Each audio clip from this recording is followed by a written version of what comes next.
नमस्कार दोस्तों, भक्ति ज्ञान हिंदी में आप सभी का बहुत स्वागत है। दोस्तों, दिवाली का पर्व यानी कि 5 दिनों का पर्व होता है और इसमें जो सबसे पहला त्योहार मनाया जाता है वो होता है धनतेरस। पौराणिक कथाओं और शास्त्रों के अनुसार धनतेरस के दिन भगवान धन्वंतरी जी का जन्म हुआ था। भगवान धन्वंतरी को धन के देवता और सुख समृद्धि का देवता माना जाता है।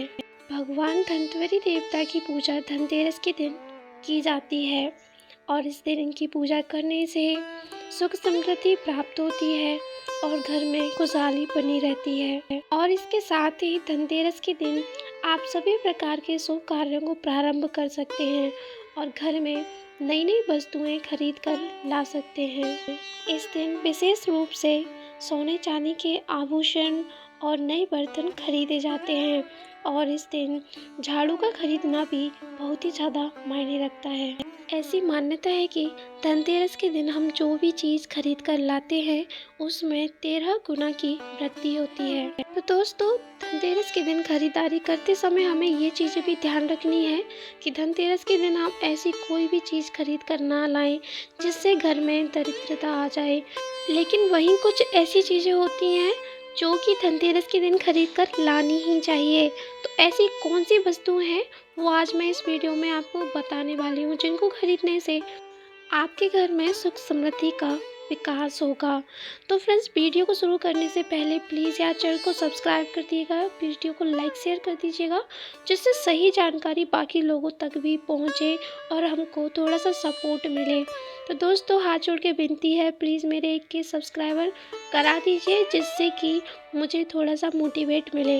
तो दोस्तों, चलिए वीडियो शुरू करते हैं और आपको बताते हैं कि ऐसी कौन सी 13 चीज़ें हैं जिनमें से आप अगर सारी चीज़ें खरीद कर नहीं ला पाते हैं तो उनमें से कुछ चीज़ें खरीद कर ज़रूर लाएं।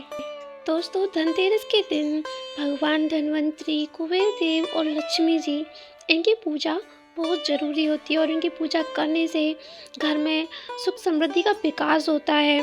तो दोस्तों, जो लोग सोना चांदी नहीं खरीद सकते, उनका सामर्थ्य नहीं है, तो वो इन 13 चीज़ों में से कुछ ना कुछ चीज़ें खरीद कर ला सकते हैं। तो इनमें से जो पहली चीज़ है वो है झाड़ू। तो दोस्तों, धनतेरस के दिन आपको झाड़ू खरीद कर लानी है और उसकी पूजा करने के बाद और उस पर कच्चे धागे से 7 बार उसे घुमाकर बांध देना है और उसके पास एक दीपक जलाना है। आपको ऐसा ज़रूर से करना है और अगर आपका सामर्थ्य है तो आप 3 झाड़ू खरीद कर लाएं और उनमें से एक मंदिर में और एक किसी गरीब को दान कर दें। तो दोस्तों, अब दूसरी जो चीज़ है वो है साबुत धनिया। साबुत धनिया तो कोई भी खरीद कर ला सकता है। तो दोस्तों, आपको साबुत धनिया खरीद के लाना है और पूजा पाठ करने के बाद उस साबुत धनिया को अपने घर में ही किसी क्यारी में बो देना है, यानी उनको मिट्टी के नीचे दबा देना है। और ऐसा करने से आपके घर में जो भी धन फालतू में खर्चा होता है वो सब रुक जाएगा। और दोस्तों, तीसरी जो चीज़ है वो है नमक।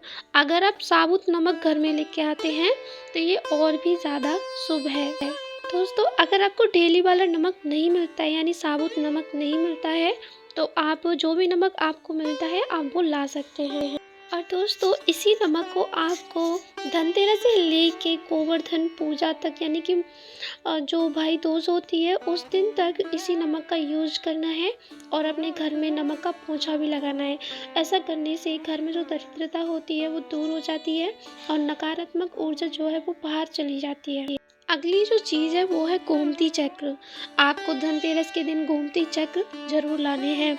मान्यता है कि जो गोमती चक्र होते हैं वो दरिद्रता को दूर भगाते हैं और सौभाग्य की प्राप्ति होती है। तो आपको गोमती चक्र लेकर आने हैं और उनका पूजा पाठ करना है। कहा जाता है गोमती चक्र घर पे रखने से वास्तु दोष भी खत्म हो जाता है। और अगर आपके घर में कोई ऐसा सदस्य है जिसमें आत्मविश्वास की कमी है तो आप उसके हाथ से गोमती चक्र से पूजा करवाइए और इसके बाद इस गोमती चक्र को अपने उस स्थान पे रखिए जहाँ पे आप अपने घर के पैसे रखते हैं। ऐसा करने से आपके धन में बढ़ोतरी होगी, आपकी आय में बढ़ोतरी होगी और सुख समृद्धि का विकास होगा। और दोस्तों, अगली जो चीज़ है वो है कौड़ियाँ। दोस्तों, माता लक्ष्मी को कौड़ियाँ बहुत ही ज़्यादा आकर्षित करती हैं। तो धनतेरस के दिन आप कौड़ियाँ ज़रूर से लेके आएँ। कहते हैं माता लक्ष्मी को ये इतनी आकर्षित करती हैं कि जहाँ पे भी ये होती हैं माता लक्ष्मी वहाँ विराजित हो जाती हैं। तो दोस्तों ये सारी चीज़ें आपको पूजा सामग्री की दुकान पर आसानी से मिल जाएँगी। लेकिन दोस्तों जब भी आप इनको खरीद कर लाएँ तो ध्यान देना चाहिए कि इनको आप सुनहरे या फिर सफ़ेद कलर में ही खरीदें और ये टूटी-फूटी नहीं होनी चाहिए। और इनको लाने के बाद इन पर रोली या अछत करके इनको एक लाल कपड़े में बांध लें पूजा पाठ करने के बाद, और इसको उस जगह पे रखें जहाँ भी आप धन रखते हैं। लेकिन ये आपको 5, 7 या 11 की संख्या में लेके आनी है और आपको इनका यूज हर साल पूजा पाठ में करना है, या फिर ये कहें कर सकते हैं। दोस्तों अगर आप पुरानी कौड़ियों को यूज़ नहीं करना चाहते हैं तो आप उन कौड़ियों को जल में प्रवाहित कर दें, तब नई कौड़ियाँ खरीदें। दोस्तों अगली जो वस्तु है वो है श्री यंत्र। तो दोस्तों श्री यंत्र आपको खरीद कर ज़रूर लाना है और आप इसमें ये देख लीजिएगा इसमें जो अक्षर बने हुए हैं वो बिल्कुल साफ दिखाई दे रहे हैं या नहीं। कहीं से भी ये क्षतिग्रस्त नहीं होना चाहिए। कहा जाता है कि जिस घर में श्री यंत्र होता है और जिसकी पूजा रोज होती है उस घर में कभी भी धन संपत्ति की हानि नहीं होती और हमेशा लक्ष्मी का आशीर्वाद बना रहता है। श्री यंत्र के बारे में कहा जाता है कि जब माता लक्ष्मी एक बार रूठकर पृथ्वी से बैकुंठ चली गई थी तो पृथ्वी पर हाहाकार मच गया था, चारों तरफ दरिद्रता फैल गई थी। तो यहाँ से गुरु वशिष्ठ भगवान के पास गए, यानी कि श्री नारायण के पास गए। उन्होंने भगवान विष्णु से कहा कि आप लक्ष्मी माता को पृथ्वी लोक पर भेज दें, धरती पर हाहाकार मचा हुआ है। लेकिन माता लक्ष्मी किसी भी स्थिति में पृथ्वी पर आने को राजी नहीं थी। तभी भगवान बृहस्पति ने गुरु वशिष्ठ और नारायण जी को एक युक्ति सुझाई। उन्होंने कहा कि श्री यंत्र का निर्माण किया जाए, अगर ऐसा होगा तो माता लक्ष्मी को पृथ्वी लोक पर जाना ही होगा। तभी भगवान विष्णु ने श्री यंत्र को बनाया और उसमें प्राण प्रतिष्ठा की। उसके बाद उसकी धरती पर पूजा अर्चना की, तब माता लक्ष्मी को वहाँ पर जाना पड़ा। इसीलिए जब माता लक्ष्मी वहाँ पहुँची तो उन्होंने कहा मैं यहाँ पर कदापि नहीं आती, मैंने ये प्रण लिया था, लेकिन श्री यंत्र में मेरी आत्मा बसती है, जो भी इसकी पूजा प्रतिष्ठा करेगा मैं वहीं पर ही विराजित होंगी। ये जो सब पूजा पाठ हुआ था वो धनतेरस के दिन हुआ था और तभी से धनतेरस के दिन माता लक्ष्मी की पूजा की जाती है और श्री यंत्र की भी पूजा की जाती है। इसलिए श्री यंत्र धनतेरस के दिन खरीदना चाहिए और अपने मंदिर में स्थापित करना चाहिए। अगली 7वीं वस्तु है रुद्राक्ष। धनतेरस के दिन आपको रुद्राक्ष खरीद कर जरूर लाना चाहिए। कहा जाता है अगर रुद्राक्ष अपने घर में है तो आपको अकाल मृत्यु का भय खत्म हो जाएगा और आपके घर में सुख शांति बनी रहेगी। अब जो अगली वस्तु है वो है मिट्टी के दीपक। धनतेरस के दिन आपको मिट्टी के दीपक खरीद कर जरूर लाने हैं। जितना आपका सामर्थ्य है आप उतने दीपक खरीद कर ला सकते हैं और 13 दीपक घर के अंदर और 13 दीपक घर के बाहर जलाएं। ऐसा करने से आपके घर में नेगेटिविटी भाग जाएगी और सकारात्मकता का विकास होगा। और दोस्तों आप ये भी कर सकते हैं कि कुछ दीपक तेल और बाती समेत किसी गरीब के घर दान कर दें। ऐसा करने से माता लक्ष्मी आपसे प्रसन्न हो जाएंगी।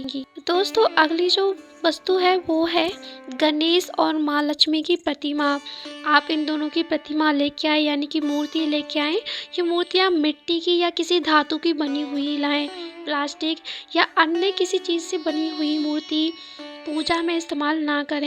इन मूर्तियों को धनतेरस के दिन लाकर आप इनकी पूजा कर सकते हैं और फिर इन्हीं मूर्तियों की पूजा आप दीपावली को भी कर सकते हैं। लेकिन अगर आपके पास पहले से मूर्तियां हैं तो आप उनका भी इस्तेमाल पूजा में कर सकते हैं।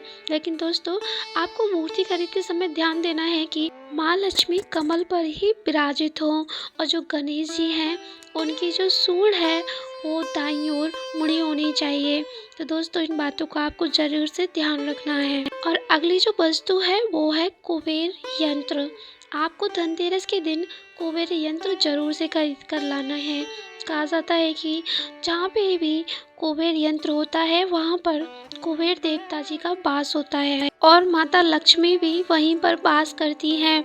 और जब भी आप कुबेर यंत्र लेकर आएँ तो उसका स्थापित उत्तर दिशा में ही करें, क्योंकि सही दिशा में स्थापित करने से ही आपको माता लक्ष्मी और कुबेर देवता जी का आशीर्वाद प्राप्त होगा। अगर आप काफ़ी मेहनत कर रहे हैं लेकिन फिर भी आपके जीवन में तनाव और आर्थिक स्थिति खराब है, तो आप कुबेर यंत्र लेकर आएँ और उसकी विधि विधान से पूजा करें।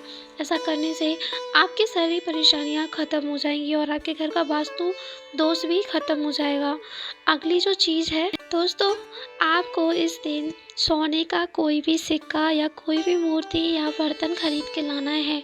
अगर आपका सामर्थ्य नहीं है ये सब खरीदने का, तो आप मिट्टी का कोई भी बर्तन खरीद के ला सकते हैं या फिर कोई भी पीतल का बर्तन खरीद कर ला सकते हैं। भूल से भी लोहे का बर्तन खरीद कर ना लाएं, लोहे की कोई भी चीज़ घर में ना लाएं, इससे शनि देवता नाराज़ हो जाते हैं। तो बर्तन खरीदते समय इस बात का ज़रूर से ध्यान रखें। अगली जो वस्तु है वो है पूजा का सामान और धार्मिक पुस्तकें। दोस्तों, अब तक मैंने आपको जो भी वस्तुएं बताई, अगर वो सब खरीदने में आप असमर्थ हैं तो आप पूजा पाठ के सामान धनतेरस के दिन खरीद कर ला सकते हैं, जैसे कि रोली, अक्षत, कलावा, मिट्टी के दिए, लौंग, इलायची, पान, सुपारी, बतासा आदि चीज़ें खरीद कर ला सकते हैं। ऐसा करने से आपको धनतेरस के दिन की गई पूजा का पूरा फल मिलेगा। और इसके अलावा आप धार्मिक पुस्तकें जैसे आरतियों की किताब या कोई भी व्रत की किताब खरीद कर ला सकते हैं। तो दोस्तों, इस वीडियो में दी गई जानकारी बिल्कुल सही है। अगर आप ये सब करते हैं तो आपको अवश्य ही माता लक्ष्मी और कुबेर देवता का आशीर्वाद प्राप्त होगा। तो आपको वीडियो कैसा लगा कमेंट करके ज़रूर बताइएगा एंड कमेंट में जय माँ लक्ष्मी ज़रूर लिखिएगा। तो दोस्तों, इस वीडियो को शेयर करिए जिससे कि बाकी लोगों को भी सही जानकारी प्राप्त हो, वो भी इस सही जानकारी का फ़ायदा उठा सकें। तो ऐसी ही वीडियो के साथ हम फिर मिलेंगे, तब तक के लिए आज्ञा दें।